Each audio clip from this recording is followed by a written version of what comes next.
Yo, what is going on YouTube? It's your boy Dan, aka aDrive, bringing you guys a brand new Pokemon Sword and Shield video for today. You're gonna have to bear with me as I am on a trip right now in Montreal doing the Pokemon Go Safari Zone, so keep an eye on the channel for that stuff. But this news was too big to not bring to you guys today, so I had to make sure that I made a video. So kind of like I said, bear with the setup. You can actually probably see Montreal behind me in the window there. But this is a pretty big one, man, and I'm telling you, this is some crazy stuff. So pretty big information has leaked from Pokemon Sword and Shield, and it actually gives us a lot of insight into a handful of different things that we're gonna cover in this video. So be sure to hit that like button down below. Make sure you guys subscribe if you guys are new to have those notifications turned on so you don't miss another Pokemon Sword and Shield video. And let me know your thoughts on this video in the comments section below. I think we covered everything, so let's jump into it, man, because this is pretty nuts. So last night, while I was kind of coming in from playing Pokemon Go, Sirfetch'd had tweeted that more Pokemon have been confirmed in Sword and Shield because they made this Dynamax website that showcases all these cool pictures that you can take, which I'll show you guys in a moment.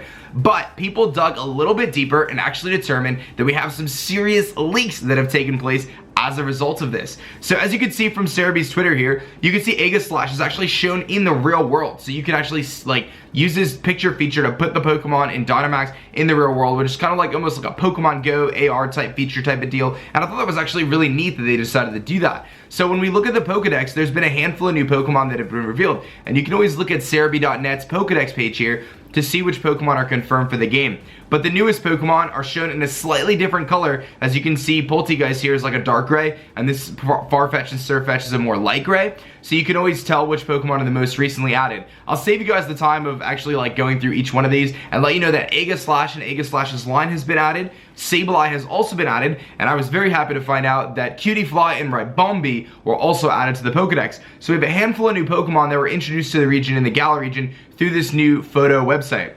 And to give you guys a little idea of what the photo website looks like, here's a preview of it. You can see the various Pokemon, and I'll kind of go through the slideshow here. You can actually see the various Pokemon, Gardevoir and Wailord and Lucario shown behind this mountain, and some really cool stuff. Like, this is actually super dope in my opinion. You have Leafeon, you could put it in the real world and actually see it, you know, in the real world as like a Dynamax. It's gonna be a really cool promotional tool for the game. I think it's gonna be really cool in general. But as has happened in the past, when these images are loaded up onto a website, oftentimes they are loaded up with some sort of name, right? Like when I name a thumbnail, I name it, you know, like this video is gonna be like Dynamax Leak Thumb, right? So like I have a naming convention for the different images that I post, and the same holds true for Pokemon. So whoever coded this website had these Pokemon and named them something specific, which gives us insight into these Pokemon and whether they are evolutionary forms or not. So this is a massive leak. So let's take a look. Someone did all the hard work for us. Thank you very much. This person on Reddit, Rad Dudes Man on Reddit, hooked us up, and it actually gives us some serious info into these Pokemon. So the first thing is, these Pokemon are all, like I said, codenamed by their image name. So let's just jump into it. Scorbunny is named Usagi1. I have no idea what that means, but we'll scroll down and find out.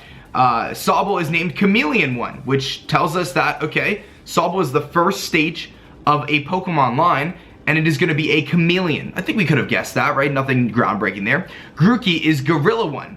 Well, this tells us that that little chimpanzee or monkey Grookey is probably going to become a gorilla, which really lines up with the previous leaks that we've seen. Yamper is Inu1, okay? Roly-Poly is Sekatan1. Wooloo is Wool1, but here's where things start to get quite interesting. Corviknight is G Commodore 3. Now that means, and we have actually proof shortly, I'll show you as we scroll down the page here, that means that Corviknight is the third stage in the evolutionary line of the Corviknight family, which might mean that Corviknight could be that early game bird Pokemon that we so often have in Pokemon games. In fact, pretty much every game has had it. You've got your Pidgey, your Hoot, you know, your Starly and all that things. It could very well be Corviknight this time around, which is super cool. But it gets even better, because Alcremie, which is very much so thought to be the Vivillon of this game, which has a multitude of different forms that seem to be changing based on region, does seem to have a pre-evolution because it's named G-Cream2, which I think also the G probably indicates Gigantamax, because Corviknight, Alcremie, and Drednaw all have Gigantamax forms that have been confirmed. So, you have Alcremie, which is named G-Cream2, which does give us the insight that Alcremie likely has a pre-evolution. Then you have Morpeko, which is post-Pika. Polteageist is codenamed Teacup2.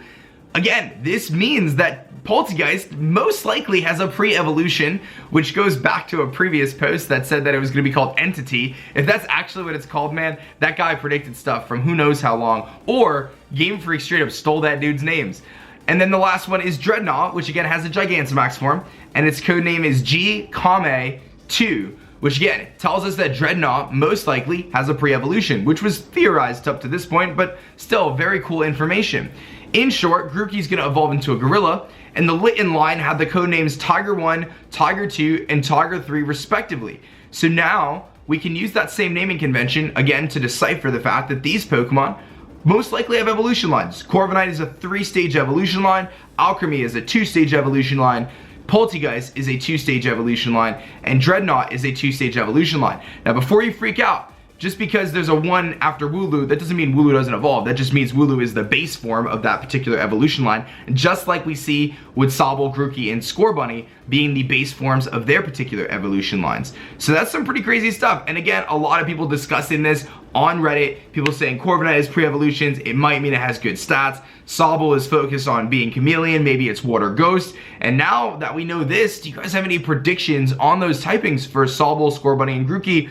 Now that we know, like, pretty much for sure that this thing is going to be a gorilla. I mean, I don't think we doubted it really, but I think it's definitely going to be a music-based gorilla. I think Sobble is definitely going to be the spy-themed chameleon that has been teased at so much and actually leaked from the Ben Affleck leak. And then you've got Scorbunny, which I don't know what Usagi means, but maybe Iron Boffin will Google it while I'm filming this video, and we'll know, because Boff's in the background actually, because like I said, we're here for the Safari Zone. What? Exposed, he's here. So as you can see, people on 4chan are all over it, man. People are blowing up over this. This is like some pretty serious stuff all over this photo feature, because the coding in the website tells us that these Pokemon are gonna have Dynamax forms, and then it tells us what the naming convention is to ultimately, you know, be able to decipher the fact that, hey, you know what? That's the deal. These Pokemon have evolutionary lines. So I'm excited about this Dynamaxing picture feature, by the way. I really think this is super cool. It may just be like a super cheesy thing that we like never use, but I actually think it's really cool. You can throw like a Dynamax kind of image in the real world. I thought that was kind of neat, and I think it's super epic that we actually have this leak here that gives us information about the different evolutionary lines and kind of where they're at. And then, yeah, ultimately, I'm also really excited, lastly, about the new Pokemon added, the Sableye, the Aegislash, and the Ribombee line. I really liked Ribombee, but there was one other thing I wanted to cover, so I'm going to actually kind of switch gears on this one. That's really all there is about this. So let me know your thoughts are on this whole situation here in terms of the new Pokemon and the kind of leak about the different evolutionary lines.